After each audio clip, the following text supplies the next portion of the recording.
पिता परमात्मा पूर्ण ब्रह्म सारी सृष्टि के रचनहार कबीर देव कबीर साहिब कबीर परमेश्वर जी की असीम रजा से आप सभी पुण्यात्माएं परमात्मा की महिमा को सुनने के लिए उपस्थित हुए।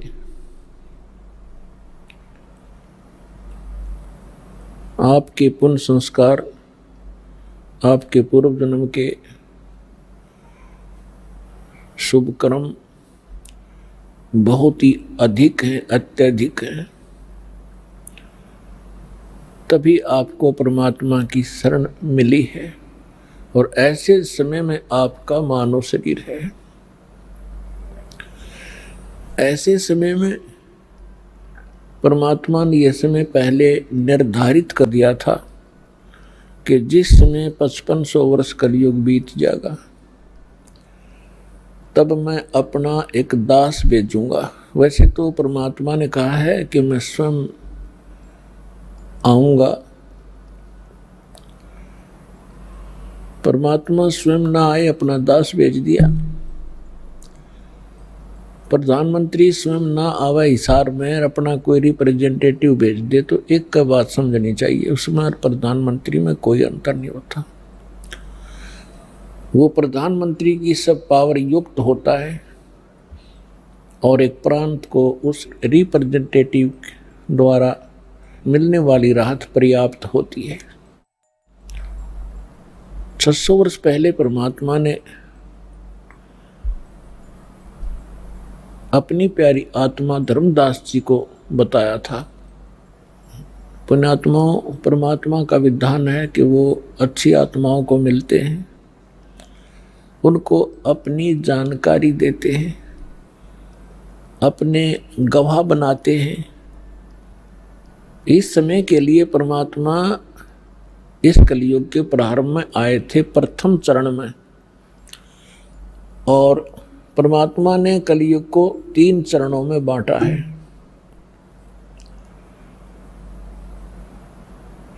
एक तो प्रथम चरण जब परमात्मा सन 1398 से सन 1518 तक 120 वर्ष तक एक सिंपल मैन, सिंपल सिटीजन, आम नागरिक, साधारण नागरिक जैसा जीवन जी के उन्होंने हमारे लिए एक उदाहरण छोड़ा कि भक्तों, ये मेरी प्यारी आत्माओं, यदि आपने यहाँ से पीछा छुटवाना है तो यहाँ की सब बकवादों को सीमित कर देना, नहीं तो ये काल के ये माया के चोज आपने असंख्यों बार किए हैं और ये आपको यहीं रख लेते हैं। और एक ये भी सिद्ध करना चाहा था परमात्मा ने कि ये ना समझना कि उस समय ब्राह्मण वर्ण जो था वो केवल भक्ति और ज्ञान प्रचार का अधिकारी माना जाता था, और हम यही मानते थे कि ब्राह्मण लोग ही भक्ति करते हैं, इन्हीं का अधिकार है, यही मोक्ष प्राप्त कर सकते हैं। तो परमात्मा ने सिद्ध किया था कि उस समय छुआछूत बहुत ज्यादा थी और जुलाहा जाति को बहुत ही हेय माना जाता था। शूद्र वर्ण में गिने जाते थे।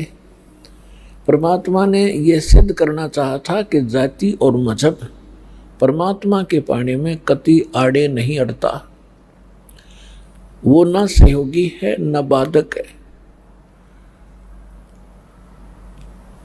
पूर्ण संत प्राप्त हो, सच्ची श्रद्धा से जो सत साधना करेगा, चाहे वो किसी वर्ण में जन्मा हो, अमीर हो या गरीब हो, निर्धन हो, सभी परमात्मा प्राप्ति कर सकते हैं और परमात्मा सबको सामान्य लाभ देगा।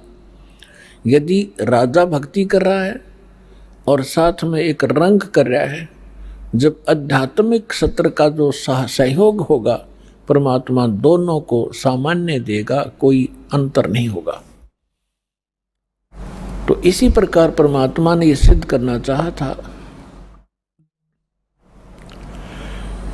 कि टोटे में भक्ति करे सोए सही सपूत, ये मायाधारी मस्करे है न जाने कितने जालिए ऊत। टोटे में भक्ति करे, निर्धन दारिद्र होकर भी परमात्मा की आस्था जिसमें है, सोए सही सपूत, और ये मायाधारी मस्करे ना जाने कितने जालिए ऊत, रावण जैसे। और परमात्मा कहते हैं राजा हो भावे रंक हो, निर्धन हो या धनवान हो, इंसान हो, स्त्री या पुरुष हो, परमात्मा प्राप्ति कर सकता है यदि उसको सतगुरु मिल जाए। तो पुण्यात्माओं, आप उन पुण्यात्माओं में से हैं जो आपको सतगुरु भी मिल गए। अब यदि अब भी पार नहीं होगे तो फिर आपकी अपनी नालायकी होगी, परमात्मा ने रजा में कसर नहीं छोड़ी। तो पुण्यात्माओं, ये समय बहुत पहले निर्धारित किया था परमेश्वर ने, और काल ने अपना जाल फैलाया था। जब कबीर परमेश्वर से धर्मदास जी ने पूछा कि हे दीनदयाल, आपने जो कथा सुनाई है सृष्टि रचना की, और इसको सुनकर तो ऐसा लगता है कि हम महा अपराधी और कमीने जीव हैं, हम भरी थाली का ठोकर मार के सुख सागर को छोड़ के इस गंदे तालाब में, इस ओछे जल में आ गिरे। आपके साथ हमने बहुत चीटिंग करी। हे दीनदयाल, आपने कैसे रहम किया हमारे ऊपर, आपने फिर भी आसंभाले, कितने दयालु हो आप। हमने कैसा जुल्म किया आपके साथ विश्वासघात किया। तब परमात्मा ने कहा कि धर्मदास, माता पिता के पुत्र या पुत्री कितने निकम्मे हो जाएं, फिर भी वो चाहता है कि ये कभी सुधर जा और मेरे पास आ जाएं तो मैं इनको सर्व लाभ दूं। अब ये सभी मेरी आत्मा है, मेरे से उत्पन्न है, मेरे शरीर से निकली है। परमात्मा ने अपने वचन से सभी की उत्पत्ति की है। अब हम परमात्मा के पेट से बाहर आए हैं, और जो भी माता अपने बच्चे को, बेटा या बेटी को जन्म देती है, उसको कितने प्यारे होते हैं। दास ने देखा एक माई का पुत्र बिल्कुल जन्म से अपाहिज था, लाल गिरती रहती थी, ऐसे बांगा टेढ़ा मुख था, और वो माँ उसको इतना प्यार करती थी, लाड करती थी, उसकी लार धो के और चूमती थी, प्यार करती थी। तो पुण्यात्माओं, हम उस परम पिता की आत्मा है जो हमारे लिए भटक रहा है। हम कितने निकम्मे हैं, कितने नालायक हो गए, फिर भी उसके हृदय में हमारी न्यारी कसक है।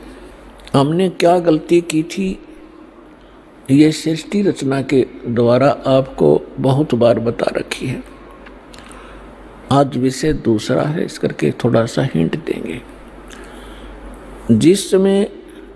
जिसमें परमात्मा ने सतलोक, अलखलोक और ऊपर के अगम और अनामी लोक सभी उत्पन्न कर दिए अपने वचन से, अजर अमर।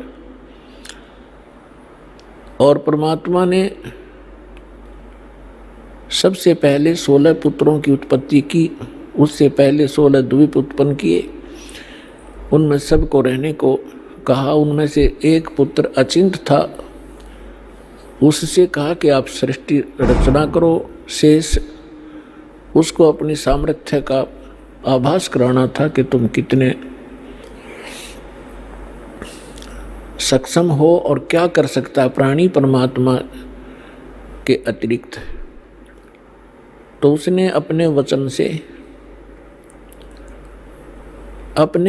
से अक्षर पुरुष की उत्पत्ति की। श्रीमद् भगवत गीता अध्याय नंबर 15 के श्लोक नंबर 16 और 17 में 3 पुरुष हैं, सरपुरुष, अक्षर पुरुष और उत्तम पुरुष है तो अन्य, उसको परम अक्षर पुरुष यानी परम अक्षर ब्रह्म कहते हैं। जो श्रीमद् भगवत गीता अध्याय नंबर 7 के श्लोक 29 में गीता ज्ञानदाता कहता है कि अर्जुन, जो व्यक्ति जरा और मरण से छूटने के लिए ही प्रयत्नशील हैं, उससे मोक्ष पाना चाहते हैं, वृद्धावस्था से और मृत्यु से, वो उस तत्परम से परिचित हैं, संपूर्ण अध्यात्म ज्ञान से परिचित हैं और सब कर्मों से वो वेल नोन है। वही लोग यहाँ से निकलने की, मृत्यु से और जरा यानी बुढ़ापे के दुख से छूटने का प्रयत्न करते हैं, तो वो उस तत्परम से परिचित होते हैं। अर्जुन ने 8वें अध्याय के प्रथम मंत्र में पूछा कि वो तत्ब्रह्म क्या है। गीता ज्ञानदाता ने 8वें अध्याय के 3रे श्लोक में कहा कि वो परम अक्षर ब्रह्म है। यानी गीता ज्ञानदाता से अन्य है वो समरस शक्ति।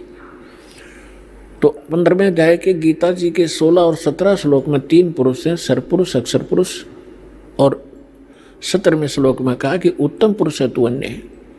इन दोनों से, सरपुरुष और अक्षर पुरुष से, वो श्रेष्ठ परमात्मा, उत्तम पुरुष, पुरुषोत्तम तो कोई और है, और वही तीनों लोकों में प्रवेश करके सबका धारण पोषण करता है। वो वास्तव में अविनाशी परमेश्वर है।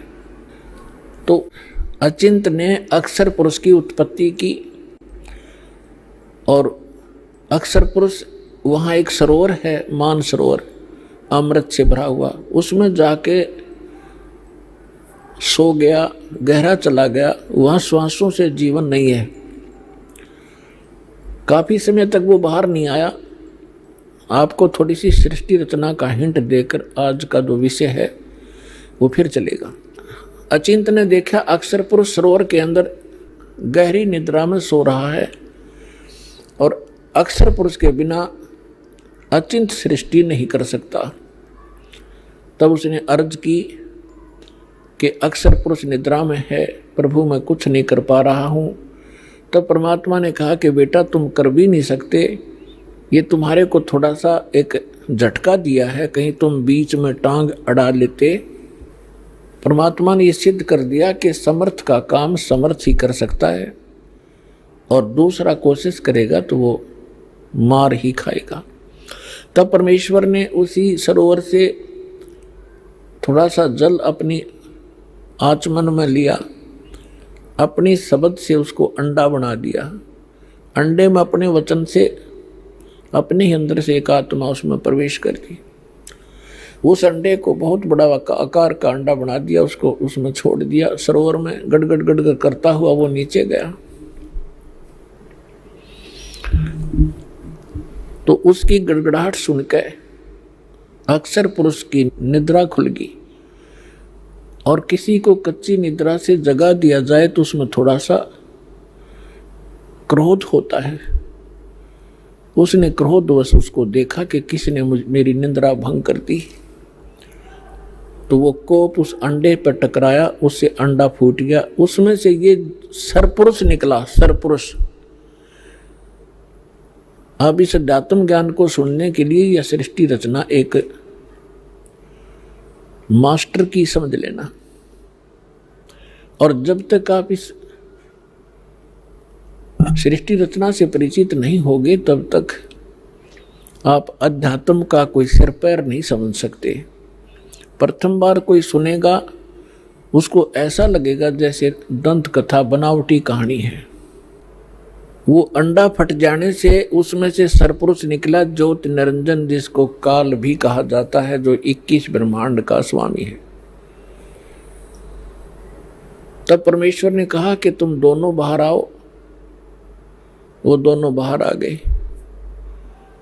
उनसे कहा कि जाइए आप अचिंत के द्वीप में रहो। एक स्थान तीनों को दे दिया, अचिंत, सरपुरुष और अक्षर पुरुष। उसके पश्चात परमेश्वर ने स्वयं शेष रचनाएं की और हम सभी आत्माओं को अपने वचन से उत्पन्न कर दिया। असंख्य जितने भी यहाँ चींटी, मच्छर, मक्खी, सूक्ष्म जीव जो दिखते भी नहीं, दूरबीन से देखे जा सकते हैं, हाथी, देवता, ये सभी प्राणी परमात्मा ने अपनी वचन से उत्पन्न करके ये सभी आत्माएं ऊपर रहा करती थी। हम सभी की वहाँ सृष्टि थी, परिवार था और बहुत सुंदर महल, बड़े बड़े बगीचे, प्रत्येक के महल के आसपास बहुत सुंदर आगे पार्क हैं, फल फ्रूट वहाँ पर लदपद रहते हैं, मेवा लदपद रहती है, सदाबहार वृक्ष हैं, सदाबहार बाग बगीचे हैं। तब परमात्मा ने हम सबको उत्पन्न किया, हम अलग अलग रहने लगे और हमारा वहाँ पर एक परिवार बन गया। जैसे आपका यहाँ परिवार बन गया, ऐसे वहाँ भी आपका ऐसे सुंदर परिवार था। प्यार से रहते थे, कोई तकलीफ नहीं, किसी वस्तु का अभाव नहीं, कोई काम नहीं। तो फिर कुछ समय के उपरांत काफी समय बीत गया था, तो इस ज्योत निरंजन सरपुरुष के मन में एक खुरापात उत्पन्न हुआ। इसने सोचा हम तीन तो एक स्थान पे एक ही प्लाट में रह रहे हैं, द्वीप में, और शेष मेरे भाई अब अलग अलग द्वीपों में रह रहे हैं, तो मैं अलग से द्वीप प्राप्त करूंगा। इसने अलग से स्थान प्राप्ति के लिए तप शुरू किया, एक पैर पे खड़ा होकर। एक पैर पे खड़ा होकर के इसने तप किया, कभी उस पैर को रख ले, कभी उसको, और हम फिर इसके जाल में कैसे फंसे। हम इस ज्योत स्वरूपी निरंजन को देखने लगे और इसके इस ड्रामे को, इस एक्टिंग को, इस तपस्या के को हम देखकर प्रभावित हो गए और ये सोचने लगे बड़ा कमाल कर दिया इसने, एक पैर पर खड़ा है, ओहो कितने युग बीत गए, कितना समय बीत गया। तो ये समझ, आज हमारे अंदर भी एक ऐसी प्रेरणा, ये धारणा या कमजोरी आज भी विद्यमान है। जैसे कोई एक्टर, कोई हीरो या हीरोइन, अभिनेता अभिनेत्री, आप उसको देखते हैं, फिल्म वगैरह देखते हैं उनकी, तो उनसे इतने प्रभावित हो जाते हैं ये जवान नौजवान बच्चे, लड़के या लड़कियां, और वो कभी यहाँ आजा बरवाला में या हिसार में, तो ये नादान बालक है, उसको देखने के लिए वहाँ कई हजारों की संख्या में इकट्ठे हो जाएंगे और वो अपनी रोजी रोटी के लिए चटक मटक करते हैं और ये फजूल में मुफ्त में डले ढोने के लिए उसको देखने जाते हैं। उन पर इतने आसक्त हो जाते हैं और उनको अपना फेवरेट हीरो और हीरोइन बोलते हैं। बताओ, उनसे लेना एक न देने दो, वो उनको बता टिंडे देंगे, वो अपने लिए नाचें कूदें बकवाद करें, दो पैसे इकट्ठे करने की खातिर, और ये मुंह बाएं देखें जहाँ उसकी खातिर वो खड़ी इतने किलोमीटर पे। तो ये कमजोरी हमारे वहाँ हुई थी। हमें सारी सुविधा वहाँ प्राप्त थी, हमारा समर्थ भगवान हमारे को सब सुविधाएं दे रहा था, और उस सुविधाओं को भूलकर, परमात्मा के एहसान को भूलकर हम इस नीच को देखने लगे, इस काल को। हम इस पर आसक्त हो गए, जैसे ये बच्चे हो जाते हैं एक्टर्स पर। परमात्मा ने बहुत बार आकाशवाणी की कि बच्चों, इसके इस ड्रामे में मत देखो, मस्त रहो तुम। हम ऊपर से सावधान हो गए, जैसे हम बिल्कुल नहीं चाहते, पर अंदर कसक बहुत ज्यादा बन गई। वो तो अंतर्यामी है, हमारी सारी बात जानते थे कि अब ये गए काम तय। जब उसने 70 युग तक तप किया, तब परमेश्वर ने पूछा कि बोल ज्योत निरंजन, आप क्या चाहते हो, क्यों ऐसा ये हठ कर रहे हो। तब उसने कहा, पिताजी मेरे लिए ये स्थान बहुत कम है, मुझे कोई अलग स्थान दे दो, मैं अपना अलग स्थान चाहता हूँ। परमात्मा ने कहा, ठीक है भाई। तब से राज मदमानम और जन्म तीसरे शुक्र सवानम, तेरे इस तप के कारण मैंने तुझे 21 ब्रह्मांड का राज दे दिया। जैसे एक धनी पिता अपने पुत्र को उसके हिस्से के 21 प्लाट दे दे खाली। अब उन ब्रह्मांडों को पाकर ये कभी उसमें जा रहा है, कभी उसमें कूद रहा है। सारा नाच कूद कर इसने सोची कि इसमें कुछ कंस्ट्रक्शन भी चाहिए। अब वो समर्थ है, सबका सब सारे मटेरियल उस परमात्मा से उपलब्ध हो सकते हैं। इसने फिर तपस्या की, 70 युग फिर तप किया। हम फिर भी इसको बहुत ज्यादा चाह रहे थे, ऊपर से सावधान थे पर अंदर से कसक गजब की थी। तब परमेश्वर ने पूछा, भी बोल क्या चाहता है ज्योति निरंजन, अब तुझे और क्या चाहिए? तब इसने कहा कि भगवान परमात्मा, हे पिताजी, मेरे लिए मुझे कुछ कंस्ट्रक्शन करने का मटेरियल सामग्री दे दो। तब परमात्मा ने इसको 5 तत्व और 3 गुण दे दिए और कहा, ले बेटा खेल खिलौनों से। इनको पाकर के इसने फिर सोचा कि अब मैं इसमें कंस्ट्रक्शन भी कर लूंगा और फिर ये यहाँ मुझे अकेले का दिल लगे नहीं, इसके अंदर कुछ प्राणी चाहिए। इसने फिर से हठ योग शुरू किया। जब इसने तीसरी बार 64 युग तप किया तब परमात्मा ने पूछा कि बोल ज्योति निरंजन, तू क्या चाहता है? तो जो तूने मांगा मैंने दे दिया, अब क्यों हठ कर रहा है? तब इसने कहा कि प्रभु, हे परमेश्वर, हे पिताजी, मेरा अकेले का दिन नहीं लगता, कुछ आत्मा मुझे दे दो। परमेश्वर ने कहा कि देखो भाई, इस और तपस्या के लिए तू कुछ और मांग सकता है, अन्य तेरे को ब्रह्मांड दे दूंगा, लेकिन आत्मा नहीं दे सकता, क्योंकि ये मेरे अंश हैं और तू इनको घना दुखी कर देगा और मेरे से देखे नहीं जाएंगे फिर ये। तब इसने कहा था, नहीं पिताजी, मैं सत्य का राज करूंगा, जो जैसा कर्म करेगा मैं वैसा ही फल दूंगा, मैं कोई अत्याचार अन्याय नहीं करूंगा। परमात्मा बोले, भी पर एक बात है, यदि कोई सब इच्छा से तेरे साथ जाना चाहता है तो मैं अलाउड कर सकता हूं, नहीं तो मैं नहीं भेजूंगा अपनी आत्मा को, चाहे तो कुछ भी कहे। तो हम पहले से ही जो यहाँ आकर फंस गए, गधे कुत्ते सूअर मच्छर माखी सांप बिच्छू बनकर धक्के खा रहे हैं, हम पहले से इस पर आसक्त थे। जब ये हमारे पास आया, इसने कहा कि मैंने पिताजी से ऐसे ऐसे 21 ब्रह्मांड प्राप्त किए हैं, उनमें ऐसे ऐसे बाग बनाऊंगा, उनमें स्वर्ग बनाऊंगा, ऐसे ऐसे झरने बनाऊंगा, हीरे पन्ने जवाहरात के पहाड़ बनाऊंगा, तो क्या तुम मेरे साथ चलोगे? हम तो पहले ही आसक्त थे। हमने कहा कि यदि पिताजी आज्ञा दे देंगे तो हम चल पड़ेंगे, हम तैयार हैं। इसने पिताजी के पास, परमेश्वर के पास जाकर कहा कि हे भगवान, कुछ आत्माएं मेरे साथ चलने को तैयार हैं। तब परमात्मा ने कहा कि ऐसे नहीं, मेरे सामने स्वीकृति जो करेगा मैं उसको भेज सकता हूँ।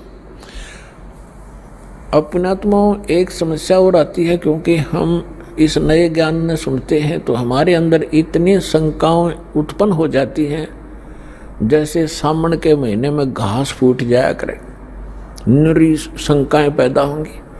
पर शंका का समाधान इस सत्संग से होगा, सुनते ही रहना, सुनते ही रहना, अपने आप सेटिंग हो जाएगी। अब आपके मन में ये आवेगा कि परमात्मा तो जानी जानते कि हमें कितना कष्ट होगा, तो हमें यहाँ नहीं भेजना था। हम अपनी गलती नहीं मानते कि हमने अपने परम पिता को छोड़कर इस नालायक पर आस्था नहीं करनी चाहिए थी, जो हमें सारा सुख दे रहा था, और वो तो त्याग दिया और इस नंग के पीछे लाग लिए जो आप भिखारी उस परम पिता का।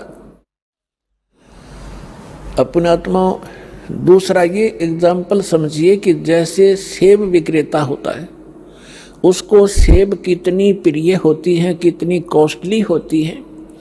1, 2, 3, 4, 10 यदि सेब खराब हो जाती हैं, वो उन सेब को उन सेबों में नहीं रख सकता जो स्वस्थ हैं। वो भले ही उसको खूब कष्ट होता है, दुख होता है, उसको ये पता है कि देख मेरे को 100-200 रुपए की हानि होगी, वो फिर भी उन खराब सेबों को उठा के और कूड़े में फेंक देता, उसने सूअर खाया कर। भले उसकी आत्मा दुखती है कि मुझे कितनी हानि होगी, लेकिन रख नहीं सकता कि ये और भी डूब देंगी। तो हम खराब सेब हो गए थे और परमात्मा ने हमारे को वहां से फेंकना अनिवार्य समझा था। ये एक और एग्जाम्पल आपको बता जा रहा है।